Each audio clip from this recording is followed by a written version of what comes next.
Okay, good morning students. Welcome back in Oxford video classes. Today we are discussing next topic from the internet subject from chapter 1, history of World Wide Web or W3 or WWW.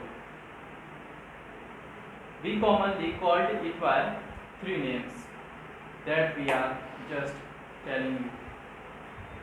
World Wide Web, second one is W3 and third one is WWW. इन तीन नामों से हम इसको पुकारते हैं। तो आज हम इसी के बारे में पढ़ने वाले हैं, इसकी हिस्ट्री के बारे में देखेंगे। जैसा कि हमने आपको पिछले वीडियो में बताया था कि जो इसकी शुरुआत थी वो 1992 में हुई थी। तो जब 1992 में इसकी शुरुआत हुई तो इसके आने से बहुत सारी हमें सुविधाएं प्राप्त हुई थी, ये भी मैंने आपको पिछले वीडियो में बताया था। और मैंने आपको यह भी बताया था कि अगर हम 1992 से पहले की बात करें तो उसमें क्या था कि हम अगर डेटा का लेन देन करते थे, यानी कि इंग्लिश में बोले तो ट्रांजैक्शन करते थे, तो वो टेक्स्ट की फॉर्म में ही हुआ करता था, टेक्स्ट और नंबर की फॉर्म में। लेकिन उससे पहले उसके बाद में जब WWW3 का इन्वेंशन 1992 में हो गया तो हमारे लिए बहुत सारे नए नए फीचर्स इंटरनेट की दुनिया में आ चुके थे और कंप्यूटर की दुनिया में आ चुके थे। तो आइए थोड़ा सा हम इस पर नज़र डालते हैं। लिखा है द वर्ल्ड वाइड वेब और सिंपली द वेब, चाहे हम इसको वर्ल्ड वाइड वेब कहें या सिंपली वेब कहें, क्योंकि वेब शब्द जो होता है इस शब्द के अलग अलग जगह पे अलग अलग अर्थ रखते हैं। वैसे सिंपली इसको आप वेब का मतलब इंफॉर्मेशन भी समझ सकते हैं। जैसे इंफॉर्मेशन शब्द आप पढ़ते हैं तो इंफॉर्मेशन का दूसरा पर्यायवाची द वेब समझ सकते हैं। Is a global information system, यह एक सांसारिक स्तर पर उपलब्ध, सबके लिए उपलब्ध इंफॉर्मेशन का सिस्टम है या तंत्र है। That is fastest growing area of internet, जो इंटरनेट का बहुत ही तेजी से बढ़ता हुआ क्षेत्र है।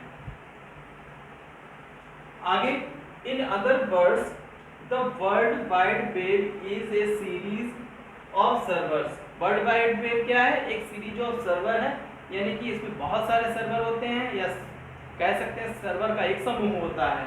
That are interconnected through hyperlinks, जो सर्वर हाइपरलिंक के माध्यम से एक दूसरे से कनेक्ट होते हैं। क्योंकि आपने देखा होगा कि जब भी आप जैसे मान लीजिए अपने इंटरनेट पर कोई भी क्वेरी डालते हैं तो होता क्या है कि ब्लू कलर का टेक्स्ट लिख कर आ जाता है, उसी को आप हाइपरलिंक के नाम से जानते हैं। तो जैसे ही आप उस पर क्लिक करते हैं तो आपका दूसरा पेज इंफॉर्मेशन से संबंधित खुल जाता है, तो उसको जो ब्लू कलर का टेक्स्ट होता है उसको आप हाइपरलिंक कहते हैं। आगे, हाइपर टेक्स्ट क्या होता है ये देख लेते हैं। हाइपर टेक्स्ट या non linear information. Non linear information, linear का मतलब होता है सीधा सीधा। जैसे कि अगर पहले हम इस शब्द को समझ लेते हैं, यहाँ पर इस शब्द का नॉन लीनियर से क्या मतलब है और लीनियर, पहले हम लीनियर शब्द को समझते हैं। जैसा कि हम पिछले टाइम में जैसे हमारे इंस्ट्रूमेंट आते थे, जैसे कि हिंदी में उसको बोलते हैं बाजा, टेप रिकॉर्डर भी बोलते हैं। तो टेप रिकॉर्डर में क्या होता था कि यदि हमें गाना नंबर 2 सुनना है तो हमें पहले वाले गाने को फॉरवर्ड करना पड़ता, यानी कि रील को आगे चलाना पड़ता था, फिर सेकेंड गाना हमें सुनने को मिलता था। तो ये तो था म्यूजिक को सुनने का लीनियर तरीका, यानी कि एक सीक्वेंस में सुनने का तरीका। लेकिन नॉन लीनियर का समझ सकते हैं, जैसे बाद में सीडी आ गया था, डीवीडी आ गया था। तो इसमें क्या करते थे हम, जस्ट केवल और केवल नंबर को अपने रिमोट से टाइप करते थे जिस नंबर का हमें गाना सुनना है, और हमारा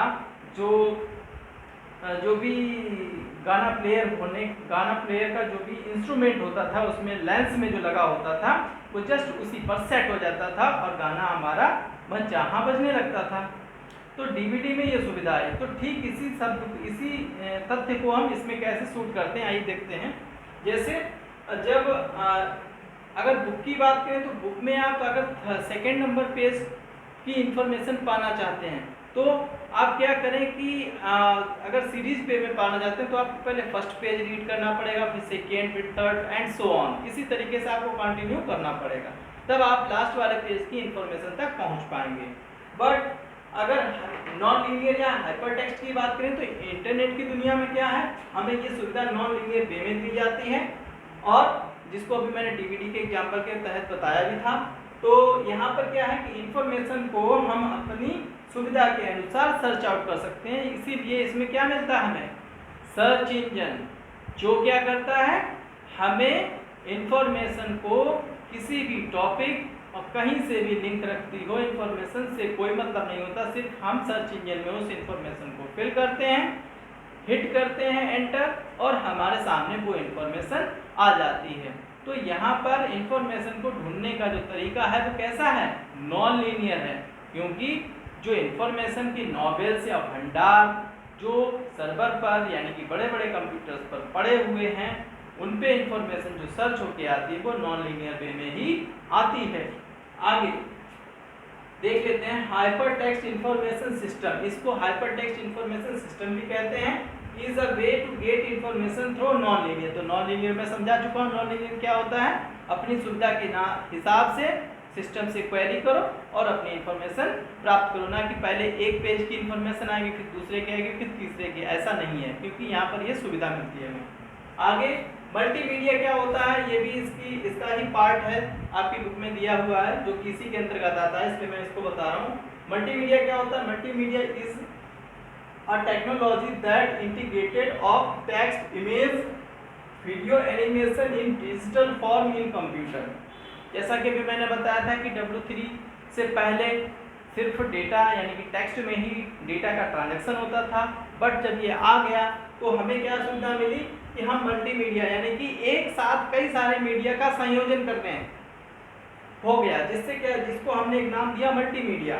तो यहाँ पर हमने कई सारे मीडिया को, जैसे कि टेक्स्ट, इमेज, वीडियो और एनिमेशन, इन सबको तो आप समझते होंगे। तो होता क्या है, बाहर ले जाओ। तो होता क्या है कि ये वीडियो, इंफॉर्मेशन और डिजिटल, इन सबको संयोजन किया जाने लगा। संयोजन करने से क्या हुआ कि हमारी एक बहुत बेहतरीन फाइल बनने लगी, जिससे क्या हुआ कि कह सकते हैं कि एक तरीके से ब्यूटीफुल इमेज टाइप की बन गई। आजकल आप देखते होंगे कि बढ़िया बढ़िया से, जैसे शादी ब्याह में होता क्या है कि शूटिंग होती है वीडियोस की, तो उसमें बहुत बढ़िया एनिमेशन लगा देते हैं, टेक्स्ट एकदम एकदम डांसिंग करते हुए आता है। तो ये बहुत सारी चीज़ें जो हैं आती हैं, जिससे हमें एक अलग तरह का एंटरटेनमेंट मिलता है।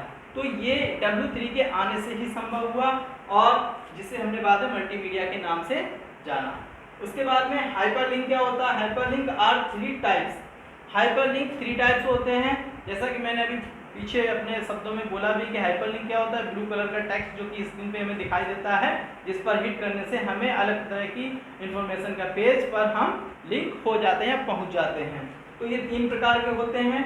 टेक्स्ट हाइपरलिंक, जिसके माध्यम से टेक्स्ट का बना हुआ ब्लू कलर का हाइपरलिंक आएगा, जिसके नीचे ब्लू लाइन होगी, उस पर हिट करेंगे तो टेक्स्ट संबंधी इंफॉर्मेशन खुलेगी। इमेज हाइपरलिंक क्या होता है, जैसे मान लीजिए कि आपने फोटो किसी का डाला, किसी प्रसिद्ध फेमस व्यक्ति का, तो उसका फोटो आएगा, उस पर क्लिक करेंगे तो उससे संबंधित इंफॉर्मेशन आपको मिल जाएगी इंटरनेट के पेज पर। उसके बाद में इमेज मैप्स क्या होता है, मान लीजिए किसी आप कंट्री का मैप सर्च आउट कर रहे हैं, तो मैप का नाम डाला यानी मैप पे गए, और मैप पे जाने के बाद में जैसे ही आपने मैप डाला उस कंट्री का, तो मैप का इमेज बन के आएगा। जैसे ही आप उस मैप पर क्लिक करेंगे तो उस मैप से जुड़ी हुई काफ़ी सारी इंफॉर्मेशन आपके सामने होगी। और याद रहे, जो मैप ऐसा हाइपरलिंक होता है जिसमें बहुत सारे कॉम्बिनेशन ऑफ हाइपरलिंक होते हैं। क्यों? क्योंकि उसमें हर जगह के संबंधित इंफॉर्मेशन एक ही मैप में कॉन्टेक्ट या हाइपरलिंक के थ्रू पड़ी हुई होती है, जिसकी वजह से उसको हम क्या कहते हैं, कंटेनिंग मल्टीपल हाइपरलिंक्स, यानी ऐसा इमेज का मैप या ऐसा इमेज मैप हाइपरलिंक जिसमें बहुत सारे अन्य छोटे बड़े मैप्स का कॉम्बिनेशन का लिंक होता है, इसलिए हम इसको इमेज मैप्स के नाम से जानते हैं। तो W3 के लिए बस इतना ही काफ़ी है इस वीडियो में। Thank you student.